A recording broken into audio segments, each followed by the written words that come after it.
Hey, everybody! It's last week from the table for June 30th, 2020.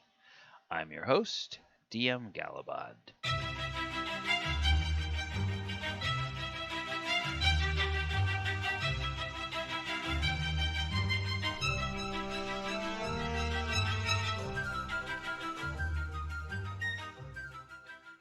All right, here on Last Week from the Table, of course, we talk about the sessions that were in my two actual play games, 5e D&D campaigns that I run every week.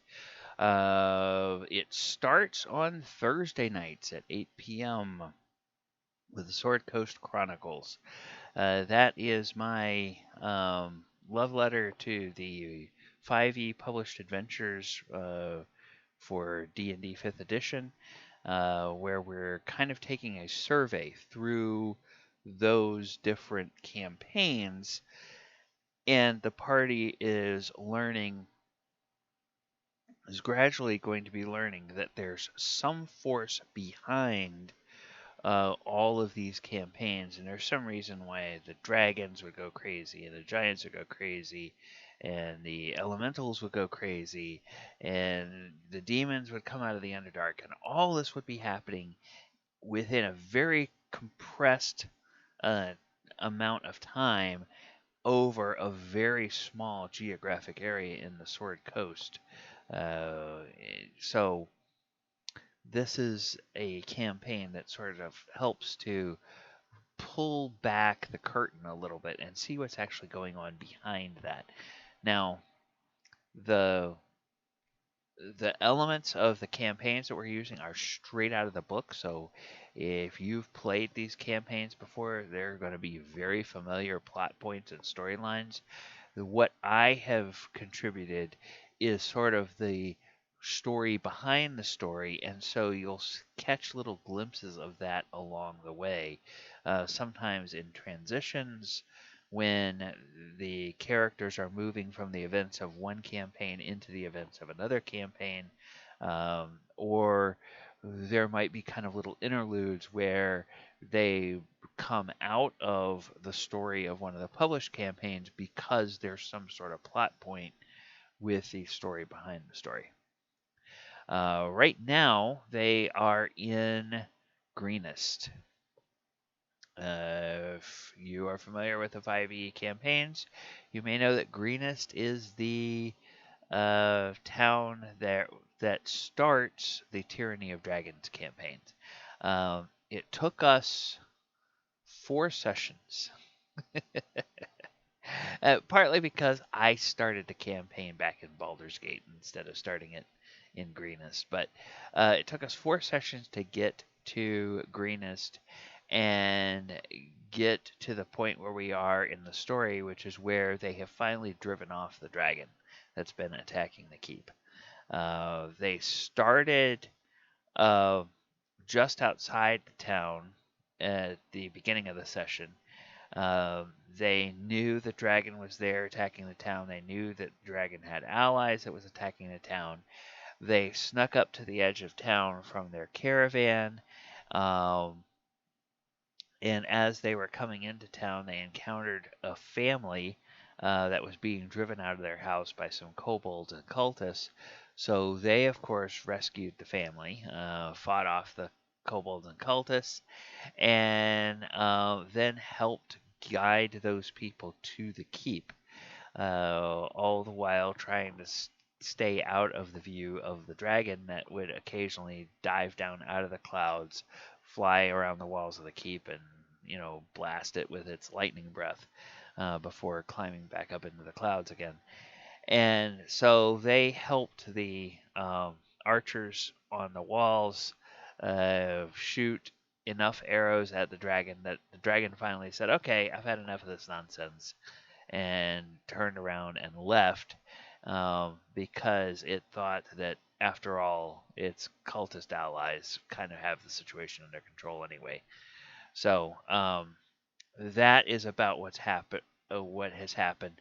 This next session, they will go on and continue some of the little missions and everything that they can get while they are trying to survive the night in the keep there. So we'll see how that goes. But this is a fun campaign. I was very curious, and the reason I started them in Baldur's Gate and came to the story that way, or came out to greenness that way, is because I've always thought when I read the opening of this campaign, okay, you're a level 1 adventuring party. You come over arrives with a caravan, and you see a town in front of you that's under attack by a full grown blue dragon. What are you going to do? And my first thought is, I'm just going to turn the damn wagons around and get the hell out of there. And that's exactly what the characters wanted to do. They were like, shit, nope, nope, nope, nope, nope, nope. We're not doing that, you know.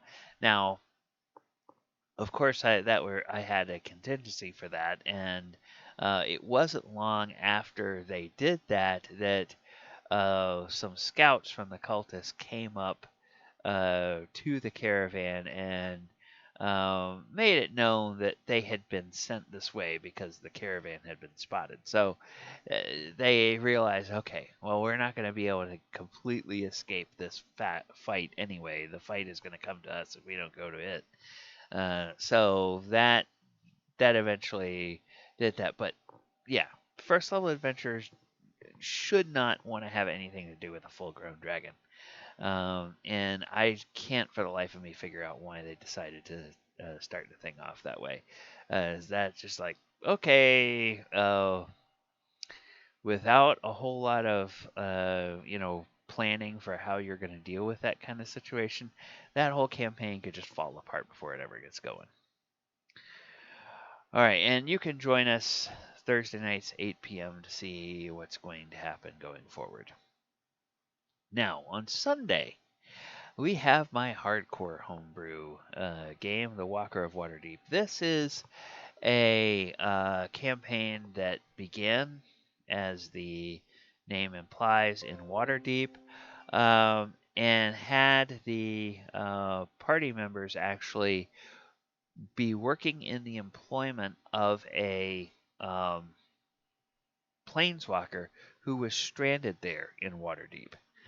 And she eventually gets kidnapped by Githyanki, and then they have to go on a caper racing across the different planes of existence, not just planes out of the D&D realm, but planes out of the Magic the Gathering expansions.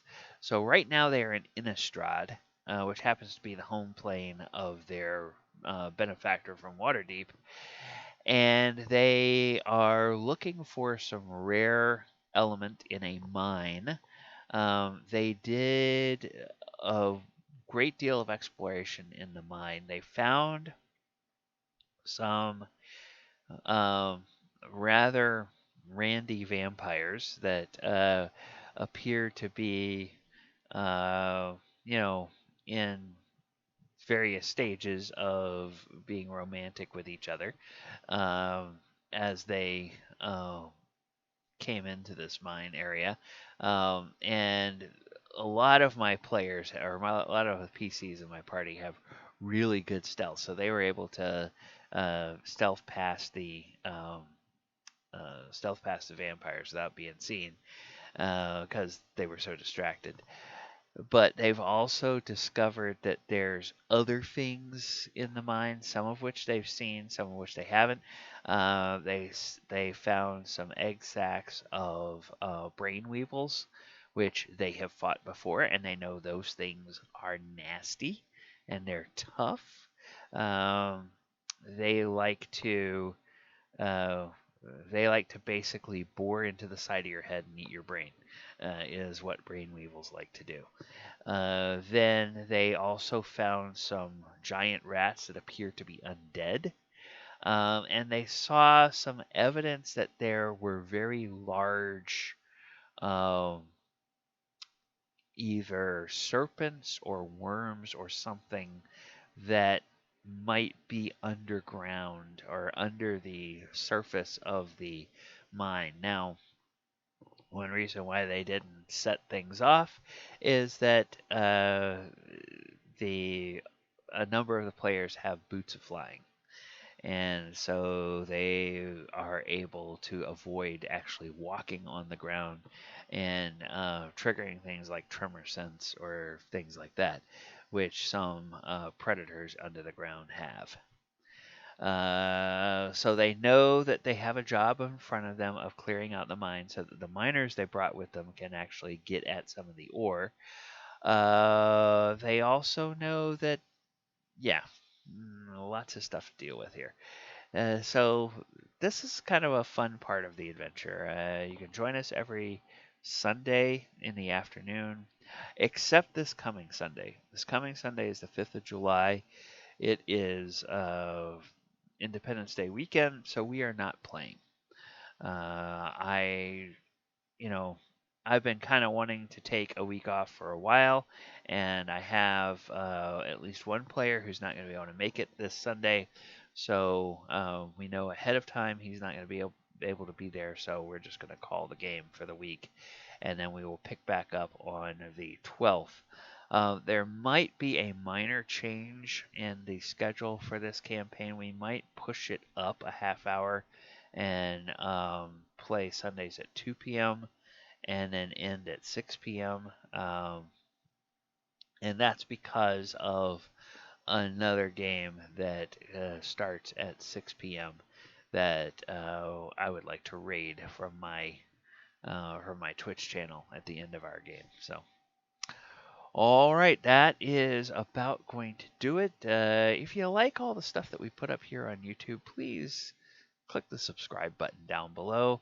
And if you click that notification bell, you will hear about, you'll be notified every time we post a new video to the channel. Really appreciate you guys watching the content, or in the comments you'll find, or not comments, the description. You'll find all the ways that you can get in touch with me.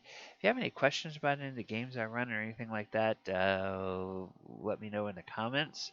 Be glad to either respond to you there or maybe respond to you with a video if it seems like that might be something that would be helpful. All right, everyone, take care. Talk to you later. And just remember to always try to make the sessions at your table memorable so that uh, you can have tales from your table that you can share as well. Good night, everyone.